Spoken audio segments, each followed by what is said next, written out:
நயன்தாரா ஆளுங்கட்சி எதிர்கட்சி டெல்லி வரைக்கும் செல்வாக்கு உள்ளவர், சட்டத்தை மதிக்க வேண்டிய அவசியம் இல்லை. கிழிச்சு எறிகிறாரு. இர்ஃபான் ஒரு சட்டவிரோதமான நபர். இந்த மேட்ரை ஃபர்ஸ்ட் பேசினதே நீங்க மட்டும்தான். இவர் புதுக்கோட்டையிலிருந்து கிளம்பி வர்றாரு. வர்ற வழியில பூரா இவர் தான் டிரைவர். ஆளுங்கட்சியில ஒரு அதிகாரமிக்க பெண்மணிக்கு ரொம்ப நெருக்கம். ஏசியங்க வந்து அந்த சிசிடிவி ஃபுட்டேஜை பூரா அழிக்கிறது. ஒரு ஹோட்டல் கடையில் போய் கெட்டு போன ஹோட்டல் கடையில் பேசுறதுக்கு 2 லட்சம் ரூபா வாங்குவாங்க. இவர் பேசுற பல கடை கார்பரேட் சீல் வச்சிருச்சு. இவர் என்ன பண்றாரு, கண்டென்ட் கிடைக்கலன்னு முடிவு பண்ணி கொண்டாடி கூட்டி துபாய் போறாரு. வெளிநாட்டுக்கு சென்று அதை பிரபலப்படுத்துவது இந்திய தண்டனை சட்டத்திற்கு இவர் அவமானப்படுத்துகிறார். துபாய் பறந்து போறார். 5 லட்சம் ரூபாய் பணம் இருக்கு. மனைவி கூட்டிட்டு போய் ஸ்கேன் பண்றார். இந்தியாவில் தடை செய்யப்பட்ட ஒரு பொருளை இந்தியாவிலே விற்பதுதான் இர்ஃபானுடைய வேலை. இர்ஃபானுடைய மனைவியும் இந்தியாவில் 532 நாடாளுமன்ற உறுப்பினர் விவாதிக்கப்பட்டு அமெண்ட்மெண்ட் செய்யப்பட்ட சட்டத்தை துபாயில வச்சு காலில் மிதிக்கிறார். இவருக்கு உதயநிதி கூட இருக்காருன்னு நினைக்கிறார். 7 வருடம் முதல் 3 வருடம் வரை, அதிகபட்சம் 7 வருஷம், குறைந்தபட்சம் 3, தப்ப வைப்பதற்கான முயற்சி தான் இப்போ ஒரு குழு போட்டிருக்கு. யாரு?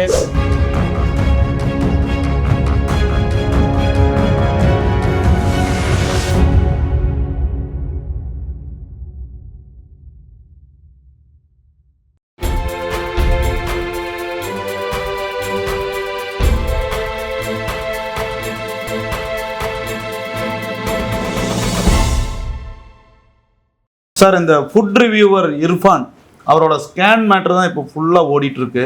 அதை எடுத்து நீங்களே பல விவாதங்களில் யூடியூப்பில் பேசியிருக்கீங்க. அதை பற்றி என்ன சார் இப்போ சொல்ல வர்றீங்க? இல்லை, இந்த இர்ஃபான் ஒரு சட்டவிரோதமான நபர். எப்படின்னா, ஒரு 6 மாதங்களுக்கு முன்பு ஒரு பெரிய சர்ச்சை. இப்போ ப்ரைவேட் ஸ்கூலில் வேலை பார்க்குற ஆயா கார் ஏற்றி கொல்லப்பட்டார். நீங்கள் இவர் புதுக்கோட்டையிலேருந்து கிளம்பி வர்றாரு. வர்ற வழியில் பூரா இவர் தான் டிரைவர். சிசிடிவி ஃபுட்டேஜ் இருக்குது. விபத்து நடக்கும்போது மட்டும் டிரைவர் ஓட்டினாங்கிறார். இதற்கு ஆளுங்கட்சியில் ஒரு அதிகாரமிக்க பெண்மணிக்கு அவர் ரொம்ப நெருக்கம். அந்த அம்மா மூலம் இந்த உடனே ஏசி அங்கே வராரு. ஏசி அங்கே வந்து அந்த சிசிடிவி ஃபுட்டேஜை பூரா அழிக்கிறார். இவர் ஓட்டிட்டு வந்ததுக்கான எவிடன்ஸ் இருக்கக்கூடாது அப்படின்றதுக்காக இந்த மேட்ரை ஃபர்ஸ்ட் பேசினதே நீங்க மட்டும்தான். ஆமாம், அதை யாரும் பேசல. இன்வெஸ்டிகேஷன் மாதிரி அந்த மேட்ரை எடுத்தீங்க. ஆமாம், யாருமே பேசல. எந்த ஊடகமும் ஆயத்துறக்கல, வேற எந்த ஒரு இப்போ டிபார்ட்மெண்ட்லேருந்து எதுவுமே தகவல் இல்லை. ஆனால் அந்த டைம்ல அதை பேசுனீங்க. அது இன்னைக்குமே அது புரியாத புதிராகவே இருக்கு அந்த விபத்து. இல்லை, அரசே திட்டமிட்டு மறைக்கும் போது அப்புறம் புரியாமல் தானே இருக்கும். அப்போது இது என்ன காரணம் கேட்டிங்கன்னா, அவர் நெப்போலியனுக்கு நண்பர். நேராக என்ன பண்ணுவார், பொழுது போலிங்க நேராக அமெரிக்கா போயிடுவார். வீடியோலாம். ஆமாம், இப்படி அவரை பொறுத்த வரைக்கும் ஒரு ஹோட்டல் கடையில் போய் கெட்டு போன ஹோட்டல் கடையில் பேசுறதுக்கு 2 லட்சம் ரூபா வாங்குவார். சாப்பிட்ட போகிற வாந்தி பேதி நேராக ஆஸ்பத்திரிக்கு போயிடுவான். இவரை பொறுத்த வரைக்கும் பணத்தை வாங்கிட்டு போயிட்டே இருப்பார். அப்போ இவர் ஒரு ஃபுட்டு ரிவ்யூவர். இவரை பொறுத்த வரைக்கும் இவர் பேசுகிற பல கடை கார்பரேட் சீல் வச்சிருச்சு. ஆமாம், அது உண்மைதான். பல கடை மட்டும் இல்லை, இன்னைக்கு துணி கடை சகலத்துக்கும் போகிற காரணம், சினிமா ஃபங்க்ஷனு, டிக்டாக் எல்லாத்துக்கும் கூப்பிட்ற காரணம். அப்போ இவரை பொறுத்த வரைக்கும் ஒரு யூடியூப் வியாபாரி. இவர் என்ன பண்ணுறாரு, கண்டென்ட் கிடைக்கலன்னு முடிவு பண்ணி பொண்டாட்டி கூட்டி துபாய் போகிறார். துபாய் போய் நீங்கள் மனைவிக்கு ஸ்கேன் பண்ணுறாரு. ஸ்கேன் பண்ணி பார்த்ததில் ஆண் குழந்தையா பெண் குழந்தையான்னு அவருக்கு தெரிஞ்சு போச்சு. தெரிந்து போன பிறகு அந்த ஸ்கேன் ரிப்போர்ட்டோட யூடியூப்பில் போடுறாரு. நான் என்ன கேட்குறேன், இந்தியாவில் தடை செய்யப்பட்ட எந்த பொருளையும் வெளிநாட்டுக்கு சென்று அதை பிரபலப்படுத்துவது இந்திய தண்டனை சட்டத்திற்கு இவர் அவமானப்படுத்துகிறார். இப்போ இந்தியாவில் கருத்தரிப்பு ஸ்கேன் செய்வது தடை செய்யப்பட்டிருக்கு, கரு கலைப்பு தடை செய்யப்பட்டிருக்கு. ரெண்டும். இதை 534 நாடாளுமன்ற உறுப்பினர்கள் உள்ள நாடாளுமன்றத்தில் விவாதித்து அமெண்ட்மெண்ட் கொண்டு வரான். அப்போது 140 கோடி பேருக்கு இது கட்டுப்படுத்தணும். ஆனால் இந்த இர்ஃபான், நான் இந்தியாவுடைய குடியுரிமை பெற்றவன், இந்திய பாஸ்போர்ட்டு, அந்த பாஸ்போர்ட்டில் ஜனாதிபதியுடைய கையெழுத்து இருக்கும். எனக்கு என்ன மரியாதை நீங்கள் கொடுக்குறீங்களோ அயல் நாட்டில் என்னுடைய பிரஜைக்கு நீங்கள் கொடுங்க என்பது தான் அதனுடைய அர்த்தம்.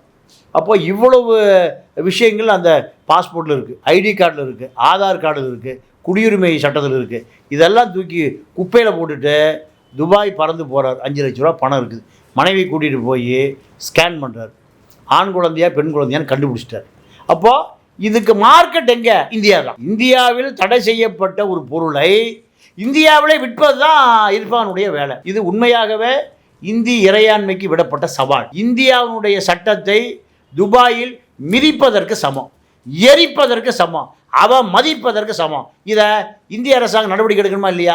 2 பேரையும் குறைந்தபட்சம் குண்டர் சட்டத்தில் போடணும். இர்ஃபானுடைய மனைவியும் இந்தியாவில் 532 நாடாளுமன்ற உறுப்பினர் விவாதிக்கப்பட்டு அமெண்ட்மெண்ட் செய்யப்பட்ட சட்டத்தை துபாயில் வச்சு காலில் மிதிக்கிறார், கிழிச்சு எறிகிறார், அவமதிக்கிறார். இது 140 கோடி பேரையும் அவமதிப்பதற்கு சமம். கொஞ்சம் கூட அந்த வீடியோ நான் பார்த்தேன், கொஞ்சம் கூட இந்தியாவினுடைய சட்டத்தை, இந்தியாவில் இருக்கக்கூடிய நாடாளுமன்றம் அமெண்ட்மெண்ட் பண்ண அந்த திட்டத்தை அவமதிக்கிறங்கிற குற்ற உணர்வு கொஞ்சம் கூட இல்லையா? இவருக்கு உதயநிதி கூட இருக்காருன்னு நினைக்கிறார். இப்போ என்னென்னா, பெண்மணியை விட ஆண்மணி தான் ரொம்ப அதிகாரத்தில் இருக்கார். அதனால் அவர் வெளியில் சொல்கிறது அப்படி தான், உதயநிதி இருக்கார். உதயநிதி ஏன்னா நயன்தாரா வாடகை குழந்தையை பெற்றெடுத்திருக்கார். ஆனால் இந்தியாவுடைய மெடிக்கல் சட்டப்படி ஒரு பெண் குழந்தை பெற்று கொள்வதற்கு தகுதி இல்லை என்று அறிவித்து நீங்கள் 6 மாதம் 1 வருடம் கழித்த பிறகு தான் வாடகை தாயை நீங்கள் வாடகைக்கு பிடிக்கணும்.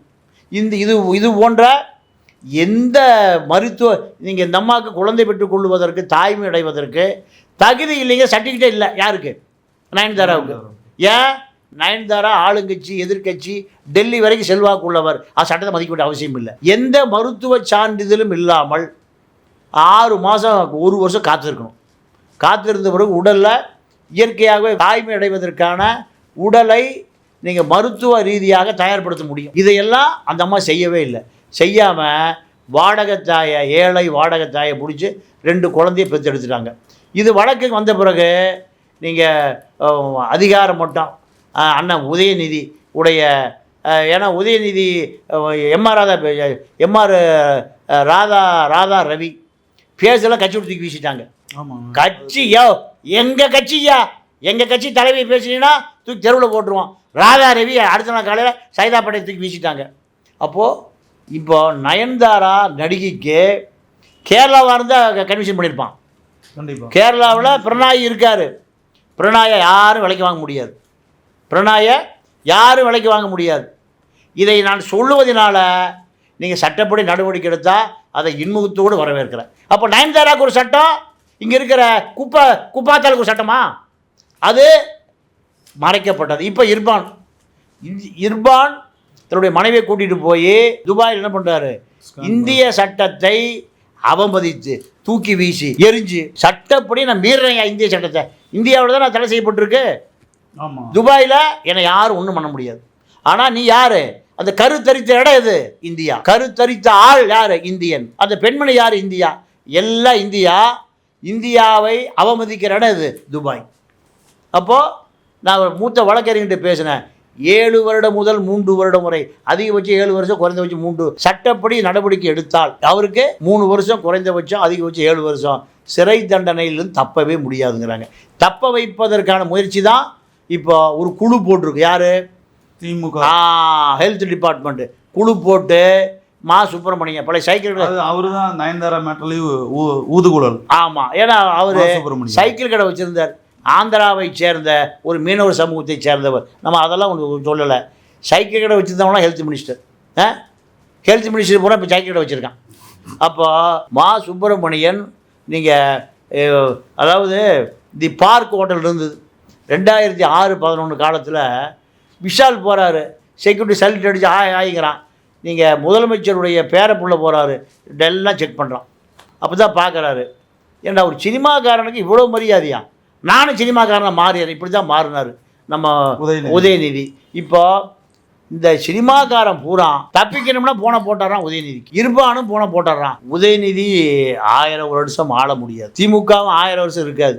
எல்லாம் தான் சொன்ன பலருடைய மணி மகுடங்கள் எல்லாம் குப்பை தொட்டியில் கிடந்திருக்கு. வரலாறு என்பது குப்பை தொட்டிக்கு மட்டுமே சொந்தமானது. அதனால் பேசுகிற என்னை போன்ற நபர்களை வழக்கு பதிவு செய்து நயன்தாராவுக்கு ஆதரவாக நீங்கள் ராதாரவி தூக்கி காணாமல் போனதை போல என் மீது வழக்கு போட்டால் நான் இன்முகத்தோடு அதை ஏற்றுக்கொள்கிறேன். ஆனால் இர்ஃபானை போன்ற சமூக விரோதிகளை கைது செய்து சட்டத்தின் முன் நிறுத்தினால் தான் மட்டும்தான் இந்த சமூகம் காப்பாற்றப்படும். ஏன்னா அபார்ஷன் பண்ணும்போது துபாய் போய் அபார்ஷன் பண்ணிட்டு வந்துடுவான். மனைவி அடிச்சிருத்து கூட்டிகிட்டு போயிடுவான் விமான நிலையத்துக்கு.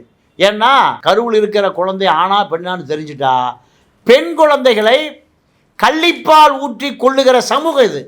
கருத்தம்மா படம் அதான் எடுத்தார் பாரதி ராஜா பெரியார் தாசன். பெண் குழந்தைகளை நெல் கருக்காயை போட்டு கொள்ளுகிற சமூகம், முட்டாள் சமூகம் இது.